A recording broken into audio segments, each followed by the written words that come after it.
The corner, the corner, the corner. Hey, welcome. Come on into Cousin Ed's Corner. This podcast is where you will find real, authentic conversation. Organic conversation.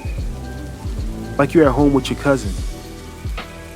It's about life. It's about finance. It's about spirituality. It's about love. And everything in between. I'm your host, Cousin Ed. I'm excited to bring you along on this journey to explore life. Listen, let's sit back and enjoy a wide range of topics. I have some diverse guests coming on, a wide range of spectrum of thoughts. My goal is to create a space for all of us to connect, all of us to learn each other, and all of us to communicate. It's really not about me.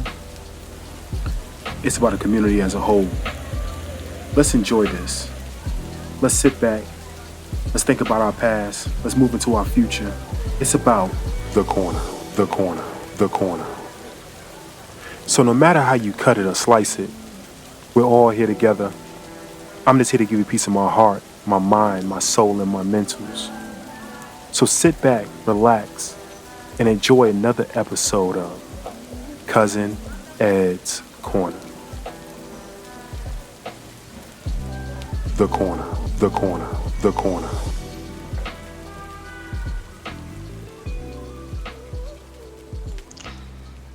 What's good, people? How you doing out there? This is Destrin checking in from the Brethren Podcast.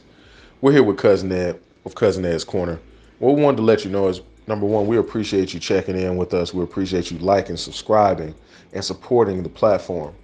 We also wanted to let you know that this is information. This is used for informational purposes only. This is not financial advice and should not be used as such.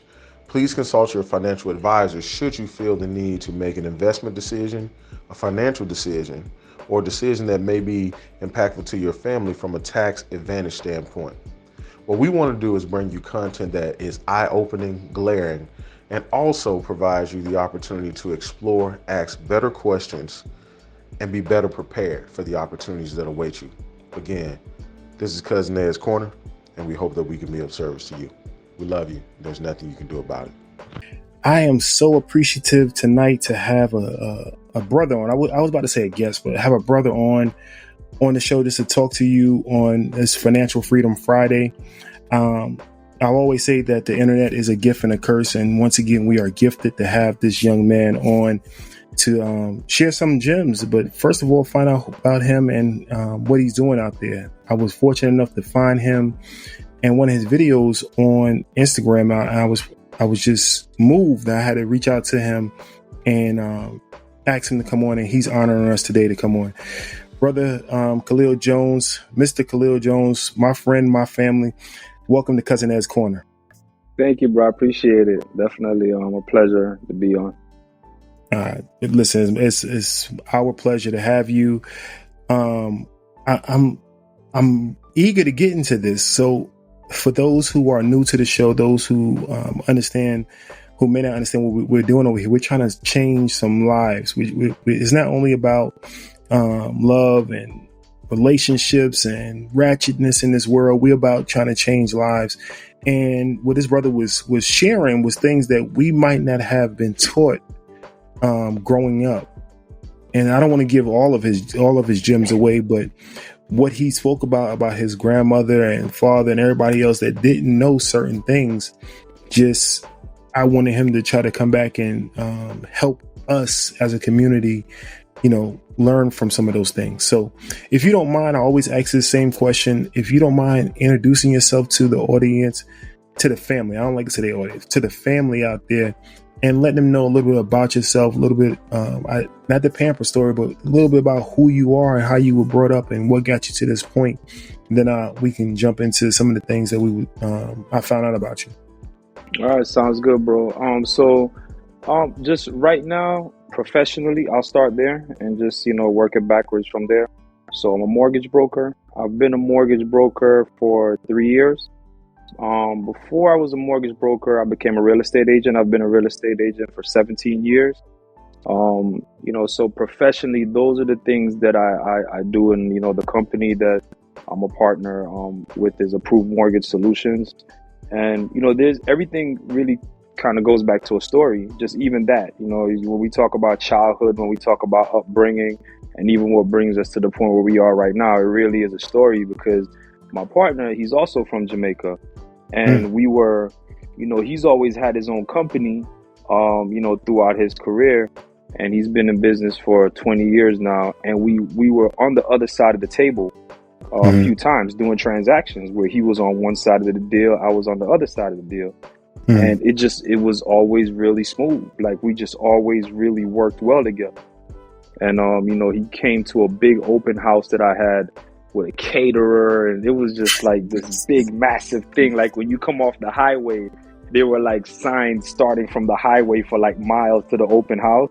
And he told, like, he always tells the story. He's like, bro, I didn't even come. I was with a client. I wasn't even coming to the house. But when I saw your face everywhere, I just had to come to the open house.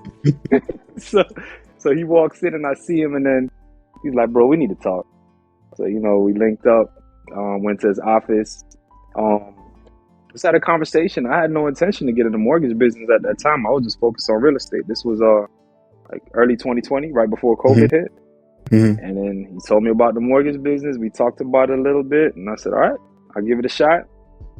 And COVID hit. And we were out of the office at home. And then we were in the trenches, just learning at a distance, building systems. I came on board really to help build systems and to, streamline things, make the company more efficient.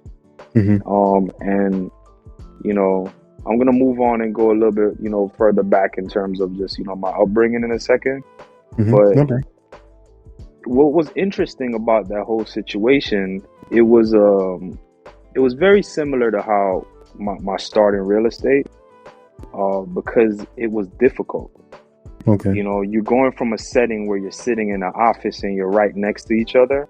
And it's like, I could walk over to him, he could walk over to me. So if he needs to show me something in the lender portal or we need to discuss a file, you have that connection. Then all of a sudden COVID hits and it's like, he's somewhere locked down and I'm somewhere locked down. It's like, okay, what are we going to do now? Let's figure it out. So then we just said, look, let's just team up. I've never done this before, but, I understand mortgages enough to where, I'm pretty sure we could just move past what the original plan was. Let's just try to figure it out and get the files closed. That was the beginning of it. And then we've been partners since then. It was difficult, but those difficulties helped to shape me and mold me, and because it grinds you. You're having to pull all-nighters and work 14-hour days because when you have that mentality, like you're not gonna allow somebody to not get their home. So it's like, okay, it doesn't matter how many files you have in front of you, you got to figure it out. It doesn't matter what you don't know, you have to find a way to learn it and utilize everything you have in front of you to get it done, So I wanted to just kind of start off with that part of the story just to give the more recent part. But prior to that, and I'll just give bullet points on this. Prior to that, the other big part of my life in terms of as a business person really was in my college years when I made that decision. And Ed, you already know, bro, because we spoke about this, right before the show came on. I'm Jamaican. You already know how Jamaican parents are. So I want you to just imagine this conversation from a 20-year-old kid, still, college student, to his Jamaican dad. Dad, I decided I'm going to take a break from school to go pursue my DJ career. Yes. You already know how that went. So that was the first time I really bet on myself. Okay. I felt like I had something, and in order for me to fully explore it, I kind of understood time, even at an early age. I understood time from the standpoint of, this is not something I could come back to later. I have to explore this right now, right? And I'm saying this because whoever is listening, I just kind of want you to really just, take this in and just understand. It's not necessarily that you're running out of time or you don't have time. It's more about timing, not time. It's more about timing. So when I was young, I kind of understood the timing. Like, okay, I can come back and finish school, but I can't come back and recreate this moment in time right here. When I'm learning how to DJ, I'm doing fraternity and sorority parties, I'm building a name for myself, just started DJing at a couple of clubs. I can't stop that, put it on pause, and come back 2 years later. The whole dynamic is going to shift. Mm-hmm. So I told my dad, I want to bet on myself. I want to give myself a shot, and I'll come back. They weren't trying to hear that. You're not going to come back. Yes. So I did that, and it blew up. Me and my friends, we ran nightclubs together. I DJed locally in Tampa, became one of the top DJs in the market. We ran the biggest clubs in the city. And I cut my teeth as a businessman doing that, because I was behind the scenes in terms of the general public knowing I was the businessman. Mm-hmm.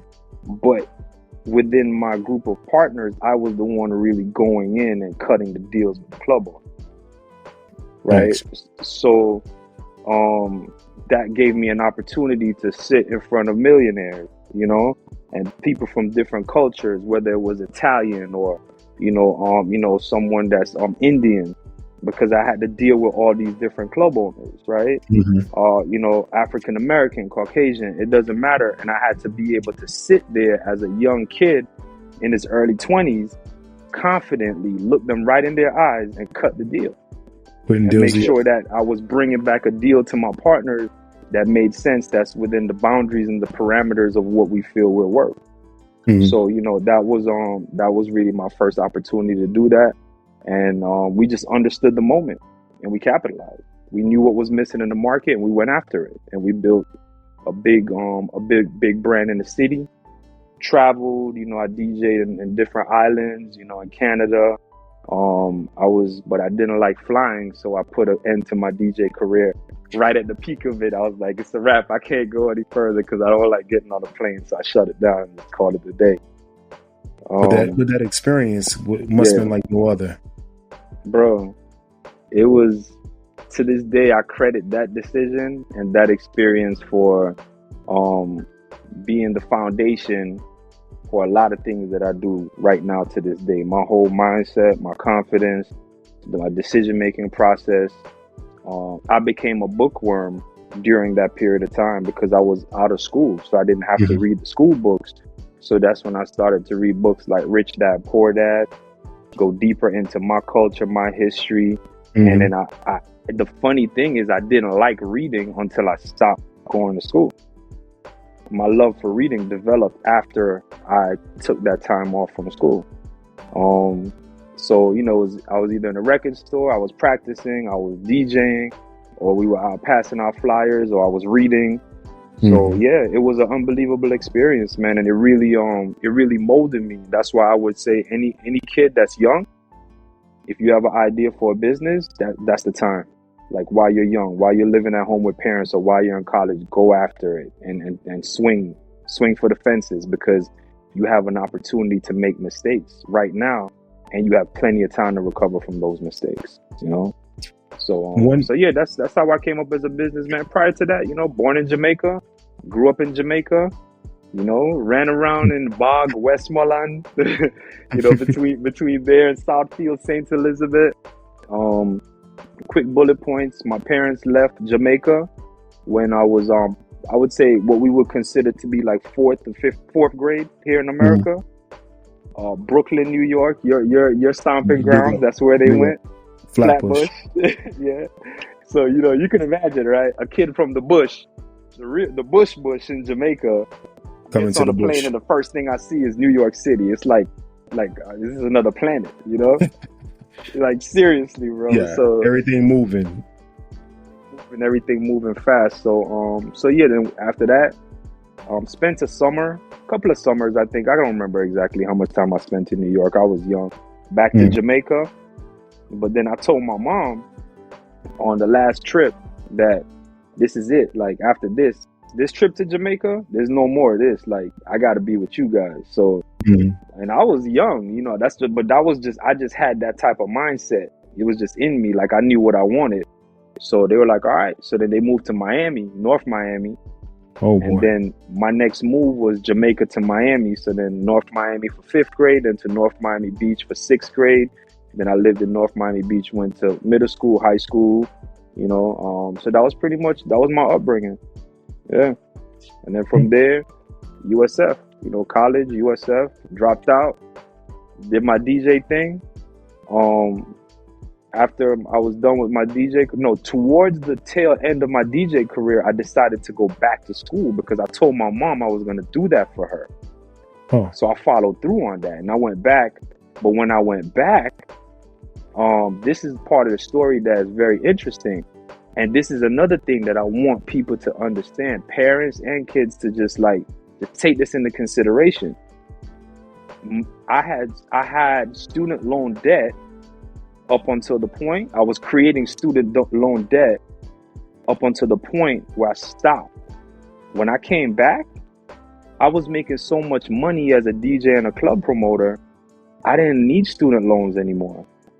I paid my last 2 years of college out of my own pocket while I was paying for my apartment and everything. And I was still able to save money.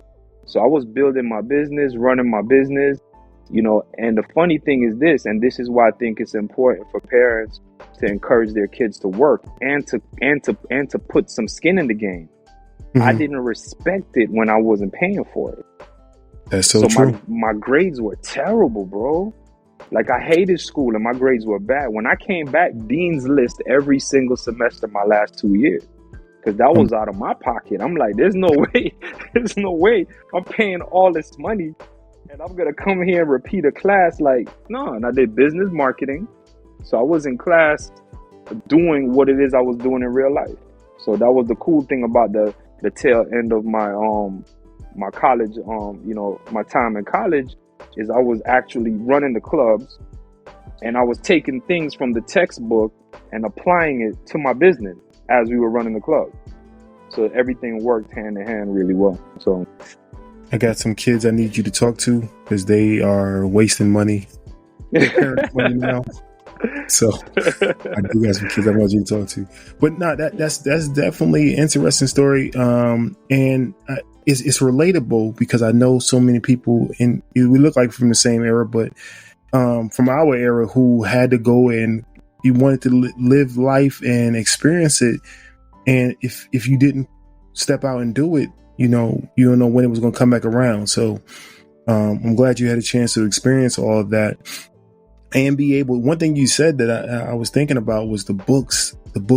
I hated school until I got out and I started reading books that I was interested in that changed my life. The Rich Dad Poor Dad changed my life, even though we may not believe with him himself, but the philosophies behind the book changed my life and, made my whole thinking concept of being an adult, so all those things are truly relatable. One thing that you spoke about was betting on yourself, being able to bet on yourself. And even though your parents may not see it, they still supported you. The love was there. They may be mad at you, but the love was there. And one thing you came back and did was fulfill your obligation to your mom. And that's very commendable. So hats off to you, my brother. I want to jump into, you get out of school, you went back, you got out, you went for business. You said you was in corporate America for a little while, and then you turned around and became 17 years. I don't know what his time is, because you look like you right out of high school, right out of college right now. So I don't know what his 17 years was at, but 17 years being into real estate, right? Yeah. So that's a long time. So I'm betting you was somewhere around the bubble when everything went under. How'd you survive all of that?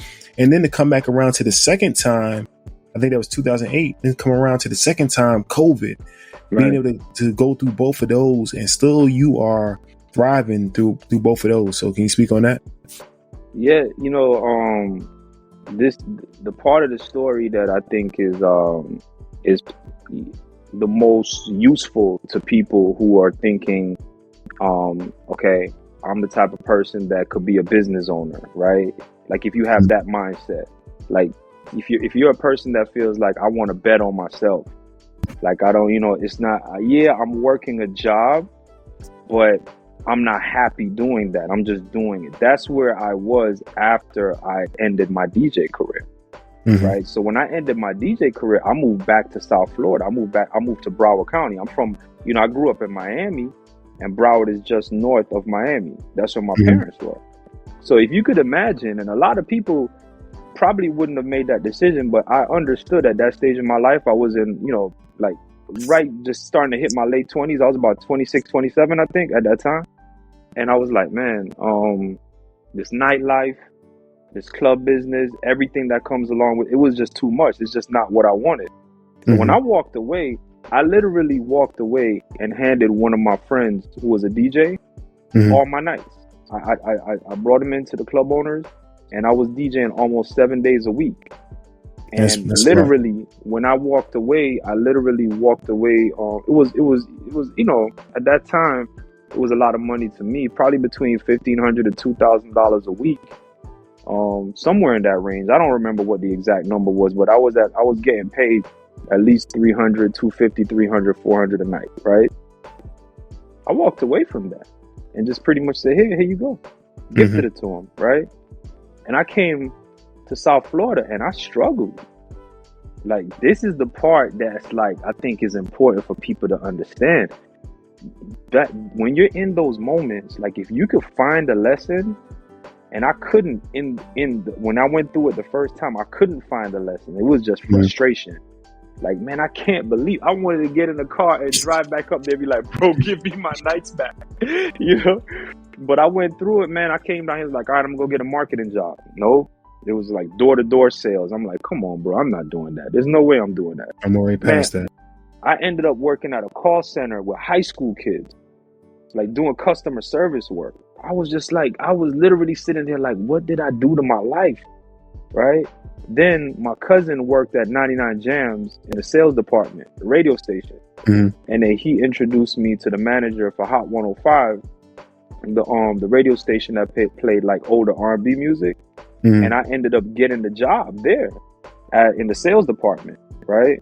It still didn't work out because I was just not wired to work a 9-to-5 job. It just wasn't, it doesn't matter what 9-to-5 job you put me in.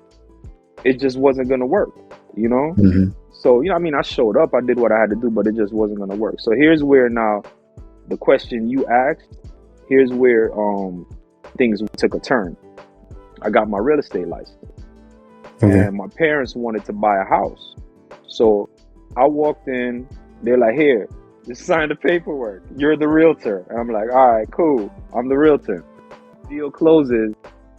I get a check for $10,000. And I'm like, hold on a second. I can do this. Time out. And I went, because I'm a numbers guy, right? I went and I started doing the math. I'm like, how much are my bills? $2,500 a month? And I just got 10 grand. I got 4 months to make it in real estate. And then I quit my job. And I went in, I started working with a broker who had like a little small mom and pop type of setup because I wanted to work with somebody who would be like a mentor. Bro, I don't know. I don't remember how much time went by. I don't remember if it was weeks or months, but then the stock market started dropping by 800 points a day. And I'm sitting in there like, oh my God, what have I done? I just quit my job. I'm over here trying to do this. I'm like, and then the thing is, my broker at that time, he just happened to be the right person. He just had that mentality of I will not lose. It was the exact type of person I needed to be around because that's my mindset. Right? So now, but I didn't know that business. He did. So if you could imagine, I'm new to the business. I do have that mindset, but I'm new to the business. So he said, look, he used to call me Jones. He never called me Kalil. It's Jones, right? He's like, I'm running these Google ads. At that time, it's 2007. Nobody was running Google ads. They were dirt cheap. He's like, I got leads coming in. He's like, you want some leads? He asked every realtor in the office, you guys want leads? Nah, everybody was spoiled because the boom leading up to the crash, all you had to do was show up with a pulse and you were making money. I I wasn't a part of that. I came right before it crashed. Literally, it crashed like 2 weeks after I got in. So I'm like, yeah, I take the leads. I just started working, and then I started closing deals. And I was just in the trenches, man, just working. I remember my first deal. I went to the guy's job with the listings in my hand at his job. Went to the front desk and asked for him. And then he just looked at me like, dude, like, really? Like, I'm just like, yeah, And then next thing you know, I started working with him and his wife, and they bought a house, and another lady bought a house, and I just worked right through the crash, dealing with the foreclosures. I just kept going, and what that taught me was, don't ever run away from a challenge. Like, don't try to find an exit. Like, go into it, right? And try to find your way while you're going into it. And what it taught me about real estate is that ignore the news. Don't pay attention to the news, because real estate is not a national product. It's a local product. And people have to find a place to live no matter what's going on in the market. That's what that moment taught me. Because people bought all the way down, and they kept buying when it was flat. And then they bought when it rebounded, and they kept buying all the way up, and they're still buying today, because everybody needs a home. So it's either you're going to rent or you're going to buy a home. So, yeah, that was my thing. I got into real estate literally at the worst possible time, which ended up being the best possible time. And I got into the mortgage business at the worst possible time, which ended up being the best possible time. So I look at both situations from that paradigm, because how can I put this? We're taught to look at our circumstances as being negative or being bad based on where we're born, where we grow up, or the situations that we're put in, right? As that's my obstacle. That's the thing that's stopping me from being successful, or that's my disadvantage, right? That's typically how most of us are wired to think. So now we have this crutch, we have this excuse. I can't make it because of this. These people are holding me back, or this is standing in my way, or look at my circumstance. I tend to look at that from a completely opposite perspective, because if you're born with a silver spoon in your mouth, now you don't know what it feels like to go through that grinder and to solve problems over and over again and to deal with tough situations. So for me, I kind of look at my life from that perspective. Born in Jamaica, walking to school, no AC, no hot water. There's like pit toilets at the school. You know what I'm saying? And it's like everything is just like that type of lifestyle. One channel on TV. You want a kite, build a kite. You want a slingshot, build a slingshot. Right? So going from that to Miami, growing up in Miami, where those neighborhoods those were rough neighborhoods, right? So you have to navigate that. And then getting into real estate at a tough time, getting into mortgage at a tough time, it shapes you.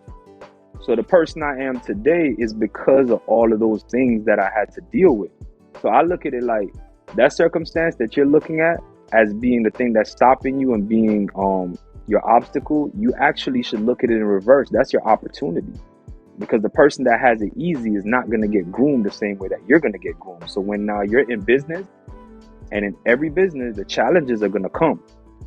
There's no such thing as an easy ride in business. So who's going to be more prepared? It's going to be the person that went through the fire, not the person that was born with the wind. When they're hit, this is why people were jumping out of buildings after the market crash. Ed, we're not jumping out of buildings, bro. No. Like when you live like in the bush, bro, when you live in the bush, literally on a farm, like what? I lose everything, so what? Look, as long as I can put it back in the ground, I can make it again. There you go. That's pretty much it, man. That's the story. And to this day I look at things when the challenges come, I feel it just like everybody else, but I find the opportunity within the challenge, and I find a lesson, and I try to take that lesson and then build on top of that. Nothing but gems. Now listen, this is Financial Freedom Friday, and I want to stay on. I'm going to finish on that note of the financial freedom. Everyone, hopefully y'all picking up all these gems that he's giving you. But one thing you stated was about the market. Don't worry about the market. It's all just local. It's not national. What are some tips you may give people? I heard one thing you talked about your grandmother renting and everybody else. Let's give one, and we'll come back. We want to tease them with one. Tips you want to give people about being resilient, about not renting, about coming into it knowing that everyone needs a house, not being programmed to say we have to rent. I guess that's where I'm going to. So the clip you heard about the grandmother one, I was more so not speaking about my grandmother personally, but it was more so the mentality. Yes. Like, you know, a person said, well, and the funny thing is the thing that really, really hit me where I got that from, I was talking to my, a friend of mine that's an accountant, and his business more so services, you know, a part of the community that's, you know, you just getting by, right? And then I asked him, I said, bro, and I was encouraging, I'm like, you should get your real estate license, bro. You know, you should get your real estate license. We could team up, you know, because your clients already trust you. You already know everything about them. It just makes logical sense. You should get your real estate license. And, you know, so we spoke about that. And then I said to him, I said, okay, I'm going to give you an exercise to do, right? I said, I'm saying, how many clients do you do taxes for every year? He said, maybe 400 to 500. And I said, okay. I said, I want you to go through your entire database and separate the homeowners from the tenant. And then let me know what the numbers are, right? So when he did it, he called me back. I think he was in the 90s as far as the percentile of renters. And I was like, all right, percentile. Not 90 renters, percentile. And I said, wow. I said, okay. It was either in the 80s or the 90s. And I said, bro, what's going on? I said, just tell me, what are you picking up right now? Like, what's the vibe you're getting, you know, when you talk to people? And he said, honestly, bro, he said, a lot of people feel like it's their destiny to be a renter. Like, owning a home is not even on their radar. It's like so foreign to them. It's not even a thought. It's like my grandma rented. My mom rented. So that's where that came from. My grandma rented. My mom rented. Therefore, I'm a renter too. Right? And when I look at that, I say, okay, what are the tips as far as that's concerned? Rent if you have to as a short-term solution, right? But rent with a plan. So you may say, okay, I'm going to continue to rent right now because I don't have reserves, which is key. If you're buying a house and you're emptying your bank account during that process, you're putting yourself in a very risky position.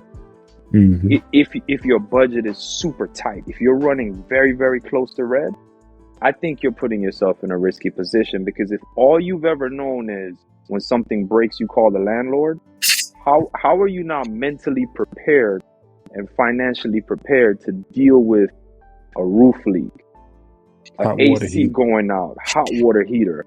So to me, when we talk about home ownership, even though I'm a real estate agent and I'm a mortgage broker, I look at myself first as somebody that's just an advisor. I'm here to really look at your situation and say, okay, this is what I think makes sense for you. It's your decision at the end of the day. I'm not going to tell you what to do because you're an adult. But I will tell someone, and I have told people, I'm looking at the situation and I really don't see where this makes sense right now. You know, so, you know, maybe try to, you know, put yourself in a situation where build up some reserves so you come into it after you close on this property where you're prepared. You have some cushion there to where if something goes wrong, you know, you can you have some funds there available to deal with that. Tips, I would say this: take care of your credit. Do your best. Do your best to just understand.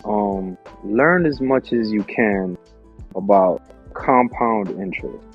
So the things I would say to focus the most on right now is make sure you understand compound interest, number one, right?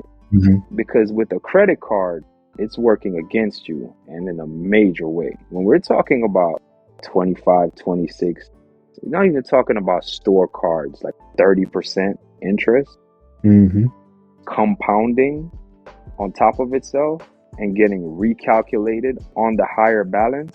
I mean, that's dangerous, right? And then the second thing that I want everyone to do, go on Google and type in the word inflation and read the definition of inflation, right? You might be surprised to see that it's not what you think it is. Exactly. Yes, it is prices going up, but they also tell you within the definition that it's the value of the currency going down. That's actually in the definition of inflation. So why am I saying that? Because then now when you start to look at real estate, right? Say, well, why should I buy a house? Right?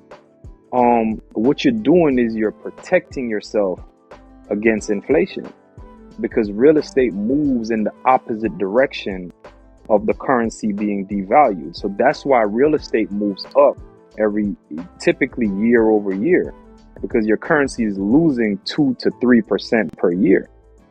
So if you're renting now, you're exposed to inflation in the form of increased rents year over year over year over year. So what you have is a situation where that's working against you. You don't have to buy a primary residence for your first acquisition if you have the capital to just buy an investment property.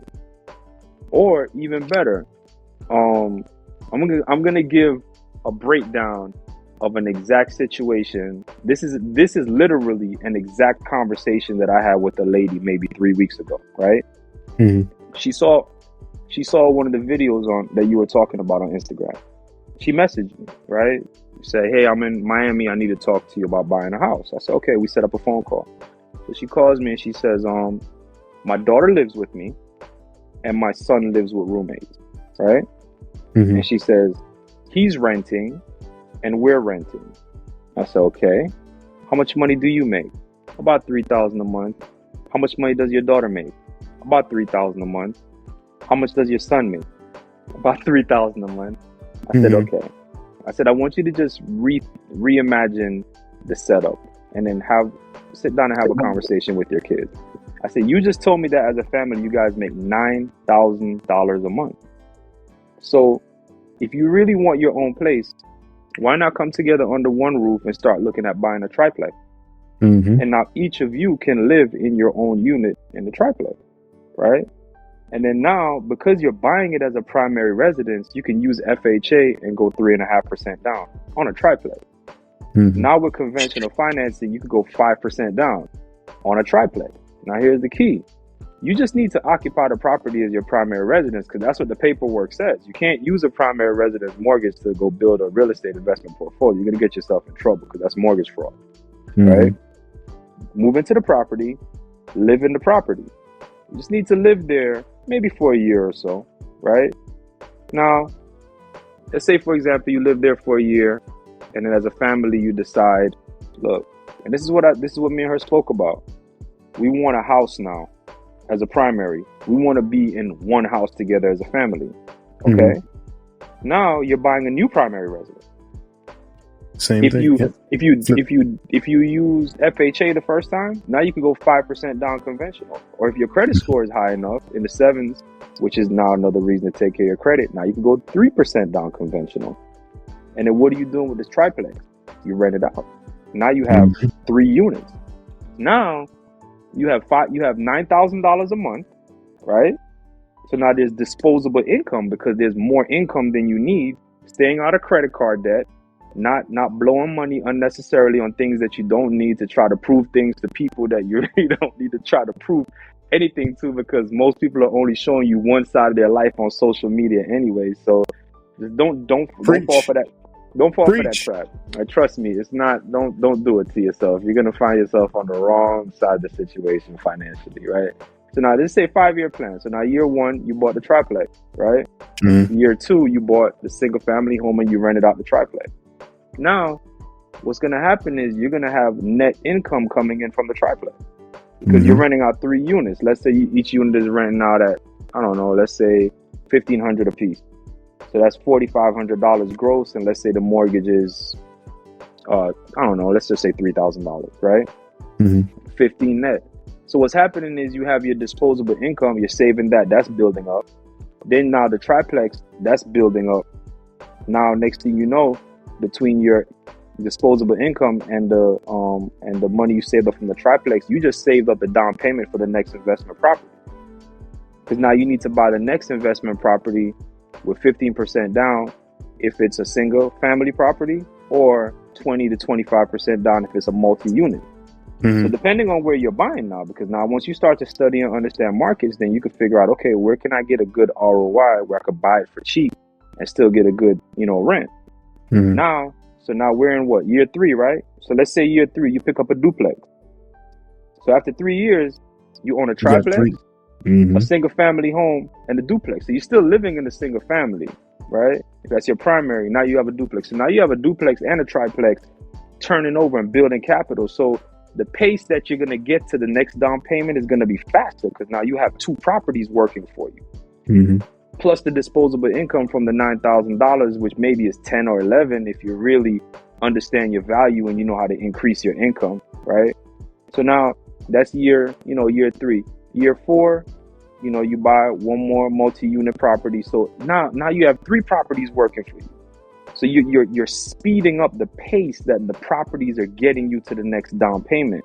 What's going to end up happening after a while, if all goes well with the tenants and you do a great job managing the accounts, which I won't go too deep into right now, having the 2 separate accounts. We gotta say some of that. Yeah, but if all goes well for you, you can find yourself in a situation now where your properties are always, without your personal income, your properties are always generating the down payment for your next purchase, to the point where there's investors that they need to buy properties and they're building up so much capital off of the net income from their investment properties, they can't even find properties to buy fast enough.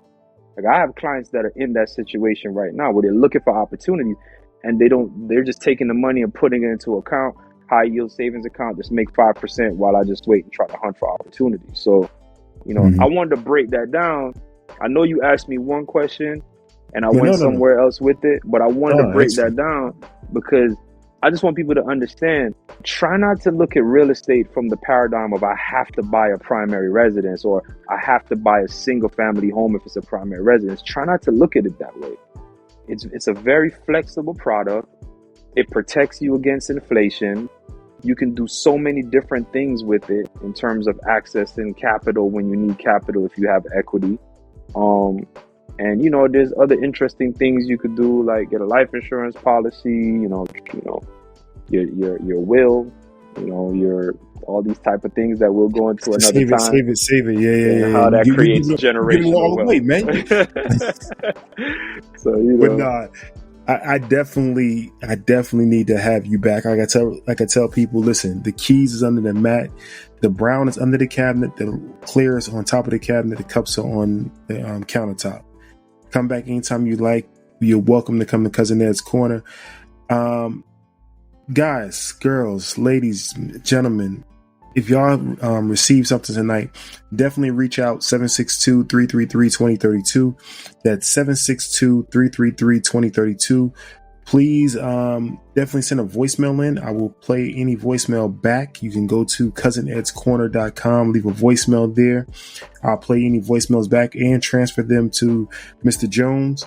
Mr. Jones, can you leave your contact information, how they can find you on social media, how they can reach out to you? I got a question before you give that. Are you licensed in other states instead of Florida? Not only Florida, but are you licensed in other states? How can you help them? So give all of that information out. I could help you in any state, pretty much in the entire country, because I have partners everywhere. As far as on the real estate side, the company that I'm with is a national company. So even if I'm not licensed in that state, it's within probably a couple of hours, I could go into my network and figure out who's the best realtor for you, based on, your personality type and what you're looking for. We can put that together. So that's nothing. That's easy. So, if you just figure like, Kalil is the person that I would like to work with, for this specific reason, you can reach out to me no matter where you are, and then we'll figure it out from there. And then my goal is going to be to make sure that we work together as a team and we figure out, and you can go through the interview process and talk to different agents to make sure whoever you're going to be working with on the ground where you are, that you're going to be happy with them, but I'll still be involved in the process. From the mortgage side, we're licensed in Florida. Well, there's two different ways to look at it. For primary residence purchases, FHA, VA, conventional, standard loans, Florida and Georgia, and we're working on another state right now. I prefer to announce things when they're done. So once that other state is, up and running and everything is ready, then, I'll announce that. On the investor side, it's a different story. There's certain types of mortgages, bank statement loans, DSCR loans. You can look that up. DSCR. D is in David, S is in Sam, C is in Charlie, R is in Robert. This is a no income verification investor loan. And these are not your standard products, right? These products we could do in almost every state. So if you're an investor, anywhere you are in the country, you can reach out. And, we should be able to help you. Our limitations are in terms of, the regular FHA, VA, and conventional. Those were only licensed in Florida and Georgia right now. But, if you need help and you want to talk to us first, we can recommend you to one of our partners somewhere else if necessary. As far as social media, it's pretty much everywhere. Kalil Jones _. So KA. L is in Larry, I is in internet, L is in Larry, Jones _. You can find me there on TikTok, Instagram, YouTube, and just send me a message. Someone from my team. If I don't see it, someone from my team will see it, and just let me know, what you're looking to get done, and we'll get in touch with you. Well, fam, thank you for joining us. Like I said, definitely want to have you back. There's so many questions that have sparked in my head that I just want to share with the audience, share with the family, to have them enlightened by some of your knowledge. So definitely like to have you back. Fam, don't forget, reach out to him, hit him up on social media, send him a note, let him know you heard him on cousinnedscorner.com. Also, like I said, reach out to us. Let us know what you think of the show. We are looking for your feedback so we can definitely let him know that it was appreciated him coming.